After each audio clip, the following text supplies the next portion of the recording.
नमस्कार विद्यार्थियों, मैं श्रीराम नायक, सहायकाचार्य राजकीय महाविद्यालय श्री डोंगरगढ़ से आपका अपने YouTube चैनल पर स्वागत करता हूं। और हमारे जो टॉपिक है वो चल रहा है बौद्ध धर्म के सिद्धांत। और इससे पहले भी हमने जो 4 आर्य सत्य हैं, चारों आर्य सत्यों की हम बात कर चुके हैं। आज हम बौद्ध धर्म के सिद्धांतों में अगला जो पार्ट है हमारा अष्टांगिक मार्ग, जो हमने चारों जो आर्य सत्य थे, चारों आर्य सत्यों में जो हमने अंतिम जो आर्य सत्य देखा था या चौथा जो आर्य सत्य देखा था, तो चौथे आर्य सत्य से ही हम देखते हैं कि निकलता है अष्टांगिक मार्ग। और अष्टांगिक मार्ग एक प्रकार से चौथा आर्य सत्य है। और महात्मा बुद्ध जो हैं वो कहते हैं कि यदि आप इन 8 कड़ियों का या इन 8 बातों का यदि आप पालन करते हैं तो आप जो हैं वो निर्वाण को प्राप्त हो जाएंगे, आप मोक्ष को प्राप्त हो जाएंगे। तो बात करते हैं अष्टांगिक मार्ग की। तो अष्टांगिक मार्ग जो है इसको मध्य मार्ग भी कहा गया है। मध्य मार्ग कहने का मतलब है कि न तो बौद्ध धर्म में जैन धर्म जैसी अतिवादी बात है। अतिवादी बात का मतलब है कि जैन धर्म में हम देखते हैं कि महावीर स्वामी जो है वो निर्वाण के दौरान आप देखोगे वस्त्रों तक का त्याग कर देते हैं और कठोर तपस्या करते हैं। और उनके शरीर पर हम देखते हैं कि छोटे छोटे जो जीव वगैरह वो भी लग जाते हैं, लेकिन महावीर जो है अपनी तपस्या में लगे रहते हैं। इसी कारण उनका जो नाम है हमें महावीर मिलता है। महावीर का मतलब है पराक्रमी। तो महात्मा बुद्ध जो है इस प्रकार की जो अतिवादी सोच है इससे बचते हैं। और दूसरा, जब हमने वैदिक धर्म पढ़ा था तब हमने बात की थी कि वैदिक धर्म जो वो क्या है, प्रवृत्ति मूलक है, अर्थात वहाँ किसी और या किसी वस्तु की ओर प्रवृत्त होने की बात है। लेकिन बौद्ध धर्म जो है, बौद्ध धर्म हम देखते हैं कि दोनों चीज़ों के बीच का मार्ग है। जैसे जैन धर्म में निवृत्ति की बात है, वैदिक धर्म में प्रवृत्ति की बात है, तो जो बौद्ध धर्म है, बौद्ध धर्म में न तो कठोरतः प्रवृत्ति है और न ही कठोरतः निवृत्ति है, अर्थात बीच का रास्ता इन्होंने अपनाया गया है। तो इसी को क्या है, मध्य मार्ग कहा गया है। तो अष्टांगिक मार्ग को मध्य मार्ग कहा गया। क्यों कहा गया ये हमने बात की। अब आप देखें कि अष्टांगिक मार्ग की 8 कड़ियाँ कौन कौन सी है। तो एक है आपके सम्यक दृष्टि।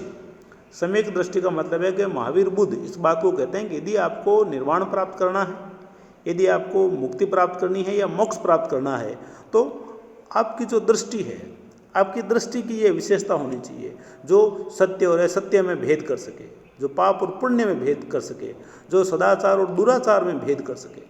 और इन भेदों के अलावा आपको चारों जो आर्य सत्य हैं, चारों आर्य सत्यों का ज्ञान भी आपको होना आवश्यक है।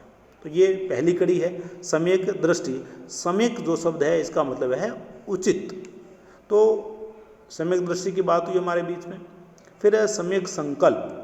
सम्यक संकल्प जो है इसका मतलब ये रहता है कि हमारे भीतर ये जो भाव है दृढ़ता से होना चाहिए कि हम आत्मकल्याण के लिए तैयार हैं और हम आत्मकल्याण के रास्ते पर चलते हुए कामना जो है, ये हमारी जो 5 इंद्रियां हैं, हम 5 इंद्रियों के वश में नहीं आएंगे, हम हिंसा से रहित रहेंगे। तो हम कामना और हिंसा से रहित होकर के जब आत्मकल्याण का निश्चय कर लेते हैं तो इसी को ही सम्यक संकल्प कहा गया है। फिर है सम्यक वाक। वाक जो शब्द है इससे स्पष्ट है। वाक का मतलब क्या रहेगा, वाक का मतलब है बोलना। अब बोलना कैसा, अब बोलने की जब हम बात करें तो यहाँ जो बुद्ध है वो कहते हैं कि आपको हमेशा सत्य बोलना चाहिए, चाहे आपको कितना भी बड़ा प्रलोभन दिया गया है, लेकिन आप हमेशा सत्य बोलें आप। फिर है विनम्र रहें आप सत्य बोल रहे हैं लेकिन आपकी वाणी में क्या है, कठोरता नहीं होनी चाहिए। आजकल हम देखते हैं कि भाई आदमी कोई भी जब सत्य के पक्ष में होता है तो वो उत्तेजित हो जाता है, उसको क्रोध आने लगता है ना, और वो तेज बोलने लगता है। तो महात्मा बुद्ध कहते हैं कि भाई आप सत्य बोल रहे हो, लेकिन सत्य को भी क्या बोले, विनम्र रहें आप, मृदु रहें आप। जो आपकी भाषा है, आपकी भाषा बहुत ही कोमल होनी चाहिए। तो ये तीसरी बात होगी। फिर है सम्यक कर्मांत। सम्यक कर्मांत का मतलब है कि आपके जो कर्म है, चाहे आप किसी भी प्रकार का आप कर्म कर रहे हैं, वो कर्म आपका पवित्र होना चाहिए। बुद्धियाँ कहते हैं कि कर्म जो है, कर्म छोटा या बड़ा नहीं है। आप चाहे किसी भी प्रकार के कर्म में संलग्न हैं, चाहे आप अध्यापन का कार्य कर रहे हैं, या आप किसी स्वच्छता के कार्य से संबंधित हैं, या आप कोई हाथ का कार्य कर रहे हैं, आप कोई भी कार्य कर रहे हो, लेकिन कार्य में क्या होनी चाहिए? कार्य में पवित्रता होनी बेहद आवश्यक है। तो ये हमने बात कर ली है सम्यक दृष्टि, सम्यक संकल्प, सम्यक वाक और सम्यक कर्मांत। फिर पांचवी जो बात है वो है सम्यक आजीव। सम्यक आजीव का मतलब है कि हमारी जो आजीविका के जो साधन हैं, हमारी आजीविका के साधन क्या होने चाहिए? न्यायपूर्ण होने चाहिए, कपटपूर्ण नहीं होने चाहिए। न्यायपूर्ण का मतलब है कि हम जो भी कार्य कर रहे हैं उस कार्य के अंदर निष्ठा होनी चाहिए। जो भी हम कार्य कर रहे हैं वो कार्य उचित होना चाहिए। यूँ नहीं हो कि भाई हम आजीविका चला रहे हैं, हम भ्रष्टाचार कर रहे हैं, हम एक तरफ तो क्या कर रहे हैं, निर्वाण की तैयारी कर रहे हैं, लेकिन हम हमारे काम में चोरी कर रहे हैं। ये नहीं। आप जिस भी कार्य से अपनी आजीविका को चला रहे हैं या जिस भी कार्य से आप अपना जीवन यापन कर रहे हैं वो कार्य न्यायपूर्ण होना बेहद आवश्यक है। चाहे कार्य आपका किसी भी प्रकार का है, लेकिन आपको पूर्ण योग से, एकदम पूरे मन से, न्यायपूर्ण तरीके से कार्य को करना आवश्यक है। फिर है छठी जो बात है वो है सम्यक व्यायाम। सम्यक व्यायाम की यदि अपन बात करें, या इसको सम्यक प्रयत्न भी कहा गया है, तो ये आप देखो व्यायाम में अपन क्या करते हैं? अभ्यास करते हैं।